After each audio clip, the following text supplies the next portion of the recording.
Well, good Monday evening, everybody. I'm David Paul. This is the KHOU 11 Weather Center. You're on the second floor with us here, and it is a wet, not so much stormy, but wet evening, and the roads are wet. We've got a little bit of ponding on some of the roadways out there, but so far today, even though it's been raining most of the day, we've avoided any type of very high rain totals. We've avoided any type of flash flooding situation here locally, and it looks like the rain is going to continue to kind of slowly taper down over the next couple of hours, and hopefully we can avoid any type of flooding situation this evening. I think that's looking likely. These are rain totals from today.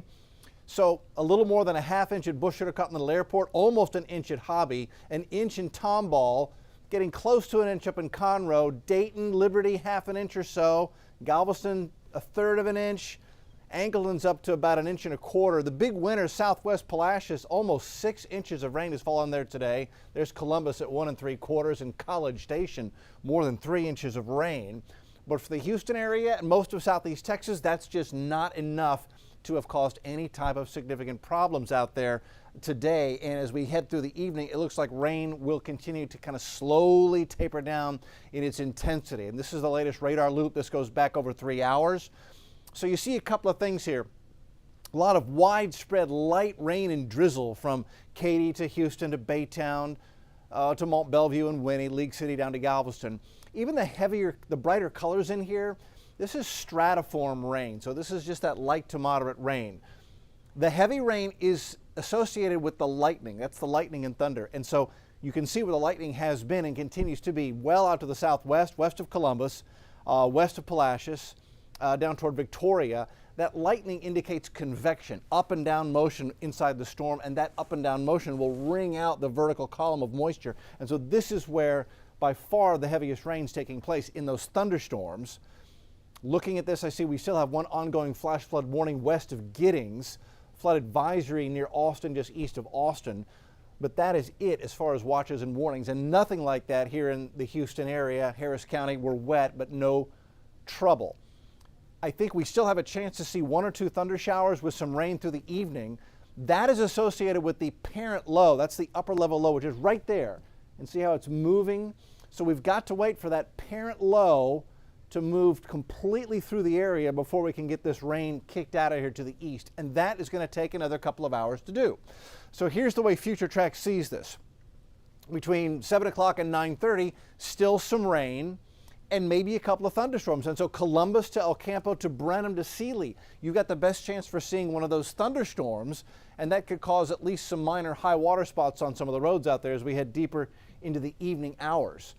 We head in toward midnight tonight, and you can see how the amount of rain is forecast to really diminish going toward 10, 11 midnight. Maybe still a thunderstorm El Campo to Palacios where that parent low is. But then that will all move off the coast, and we're going to bring this rain to an end after midnight. And by 6 a.m., not only are we drying out, but we're getting a few breaks in the clouds tomorrow morning, and we're going to set up for a very nice day tomorrow morning. So how much additional rainfall now through the evening and through midnight are we expected to get? Maybe a ½ inch across Houston, Harris County. That's not going to be enough to cause any flash flooding. We could see an inch or 2 out there where that heavier rain band is forecast toward Columbus. Maybe an inch or 2. That could cause at least some flood advisories for high water spots. I would recommend staying off the roads, especially those rural roads. You know how it is out in Colorado, Austin County. You get down in one of those little dips, one of those little creeks, and it can be high, and you don't want to get caught in that. So stay home overnight if you can. And then we've got the cold weather coming later in the week. So here's our little curly-cued upper level low sitting right over East Texas. That's our rainmaker right now. Notice this ridge, so that's reaching up and grabbing cold air out of northwest Canada right now. Watch how this ridge amplifies and then sends that cold air right south. And we're going to get a surface cold front right here, push through here Wednesday evening. That will open the door to much colder air. It's going to come all the way down into Texas, and we're going to have a freeze. While that's happening, the southern branch of the jet is still very active across the middle part of the country.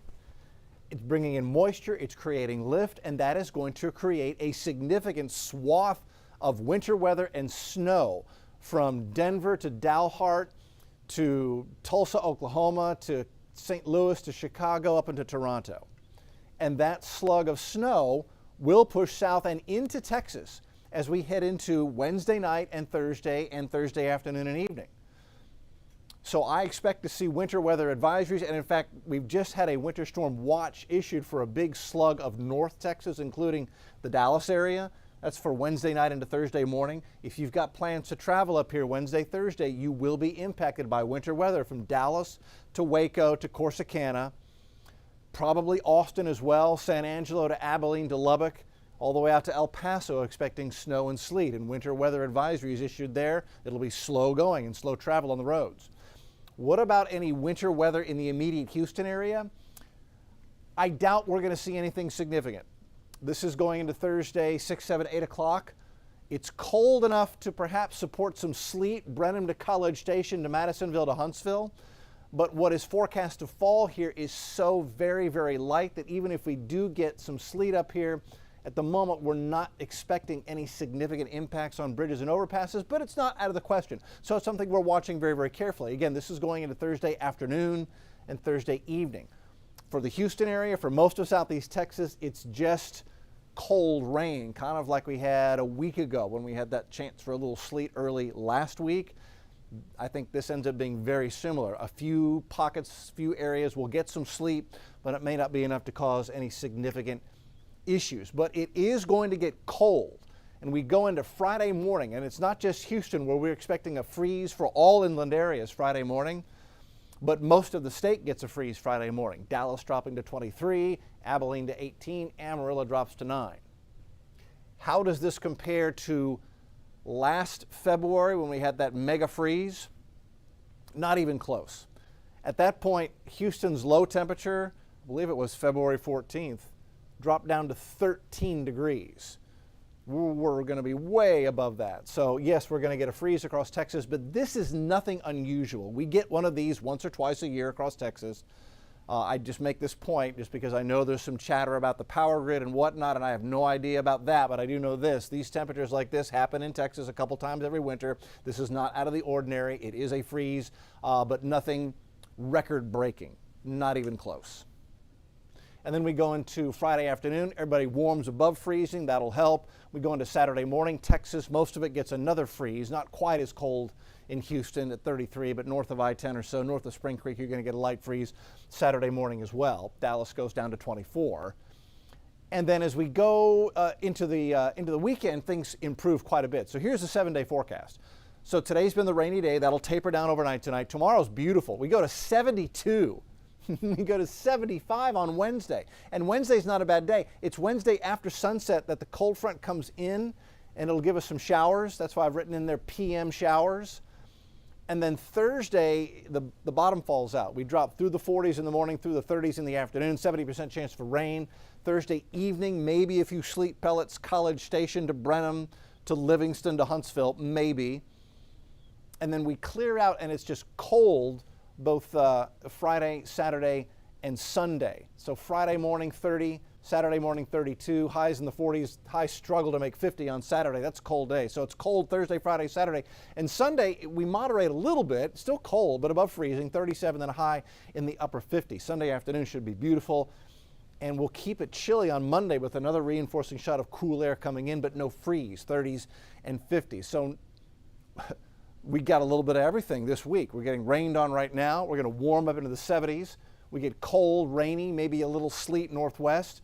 Freezes Friday morning and Saturday morning, staying chilly, sweater and jacket weather and sunglasses Sunday and Monday. Busy week of weather. That's where we stand right now. No flash flooding emergency. It looks unlikely we'll have any significant problems tonight. We're going to keep a close eye on it, and we'll see you for our next live update on the TV side on KHOU 11 News at 10 o'clock. Tuck into bed with us. We'll see you at 10 o'clock tonight.